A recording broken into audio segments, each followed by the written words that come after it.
we are live today with Ruth Pickett, filmmaker of the Mishap, and Ruth is our first actual woman filmmaker. So our inaugural woman filmmaker, congratulations. We're really glad to have you and representing the other half of the species. And your film was great. I just saw it today. It's super polished. It's very cinematic. The actors are awesome.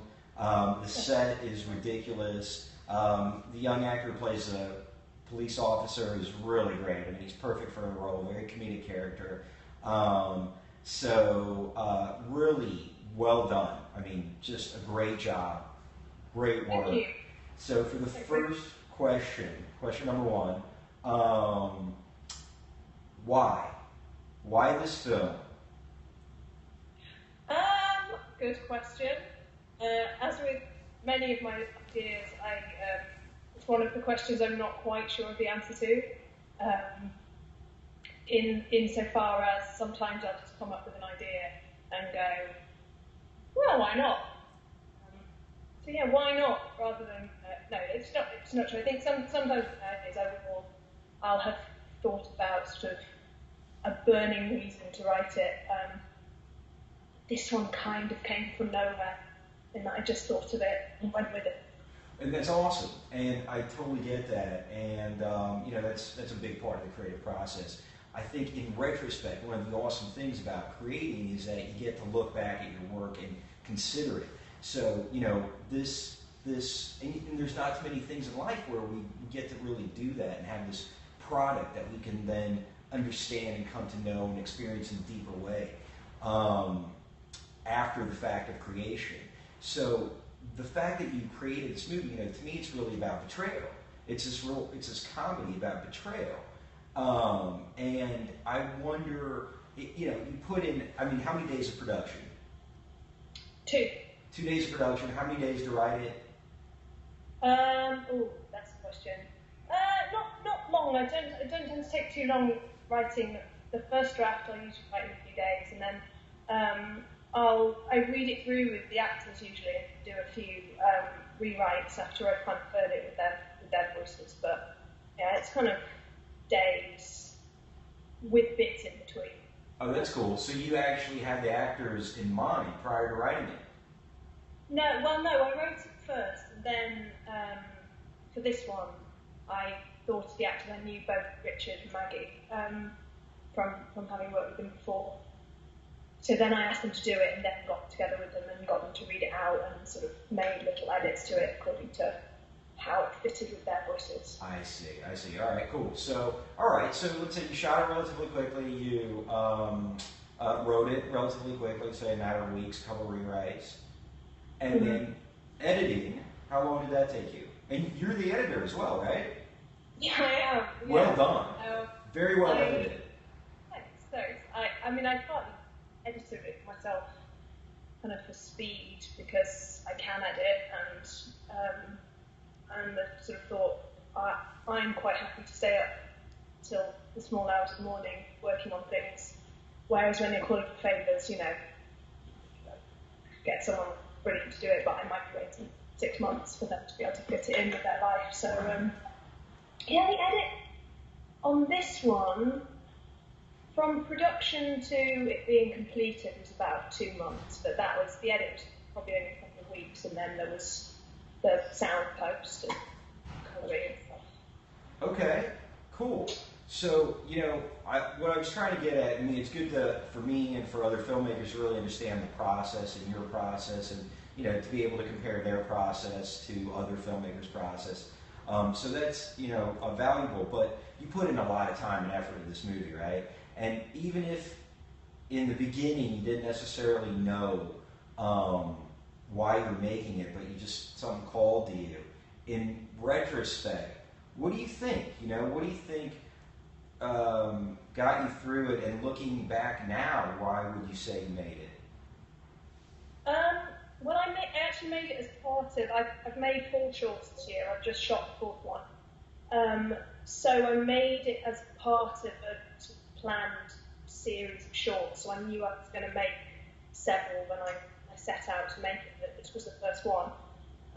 So there was part of the reason was to make something, because I got background as a writer, written several years, and just ended up with scripts and ideas and then just right, we'll make some stuff. So part of it was the actual, just the impetus to make some films. Yeah. And then, I don't know, I just think with comedy, it's sometimes you just have these fun ideas and they're like, you just kind of go, what would be fun to make? I mean, I can't pretend that a film about a man sex with a duck it's had some kind of great moral purpose to making. But equally, there's another tone of something a bit more serious in there. There's kind of issues of the shock of dealing with death and relationships and how much you ever know the person that you're in a relationship with. And there are kind of themes that I put in deliberately and just kind of touch on those. And that's exactly where I'm driving. You know, it's like, I mean, yeah, it's funny and it's a comedic subject, but I think, comedy is just another way of, expressing the same thing that you can do with tears.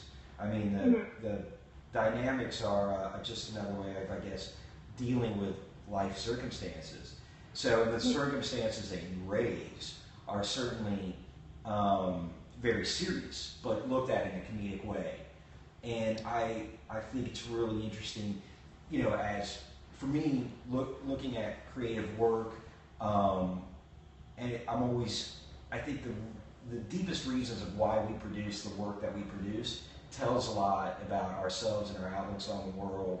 And, I think those are important reasons. And I think, there's no way to pull you apart. Like, if I had to say, okay, well, based on watching The Mishap, what are you like? Or what's the vision of the creator of this film? I would say, this is an approach to looking at tragedy through this kind of a lens. I think that's exactly right. I was laughing there because I think on the one hand, sometimes you might watch the stuff that I make and go, what can we deduce about Ruth? Well, she's clearly a bit mad.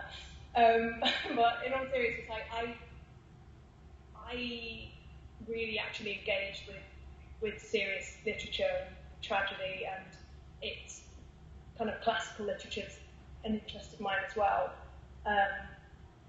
And yeah, quite dark, serious subjects really interest me, but at the same time, I don't know whether it's because I can't quite take myself seriously enough or life seriously enough. Something just compels me to also have jokes. I think also it can be a good way of addressing a serious subject. It might be too dark, too heavy to deal with otherwise.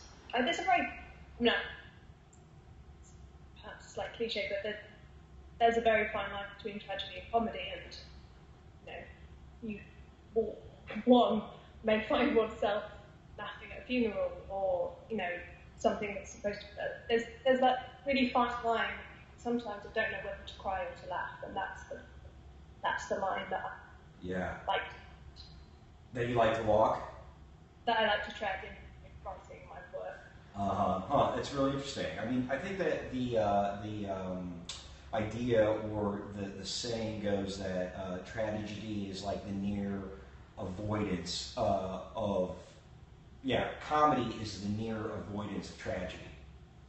Mm-hmm. So it's like risking awful and just, with that thin line being able to pull off the worst or avoid the worst, really.